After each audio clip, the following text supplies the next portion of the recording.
আলাইকুম। দেখতে পাচ্ছেন যে এখানে আলু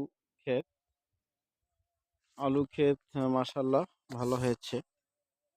তো আলুতে এই সময়ে যে কুয়াশা পড়তেছে অবশ্যই ছত্রাকনাশক দিয়ে স্প্রে করতে হবে। আপনার হেমেনকোজেব বা আশাজেব এই জাতীয় গ্রুপ দিয়ে লিটারে 2 গ্রাম করে, এবং শৈত্য প্রবাহের প্রকোপ বেশি হলে বা কোনো মরক রোগ হলে অবশ্যই ভালো কোয়ালিটির ওষুধ দিয়ে স্প্রে করতে হবে। যেমন মাইক্রা, ম্যানকোজেব, সাইমোক্সানিল এই গ্রুপের ওষুধ দিয়ে লিটারে 2 থেকে 3 গ্রাম করে স্প্রে করলে এই নাভি ধসা রোগ থাকবে না।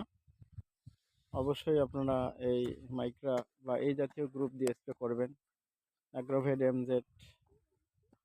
এবং এর সাথে যদি পোকামাকড় থাকে, কাটুই পোকা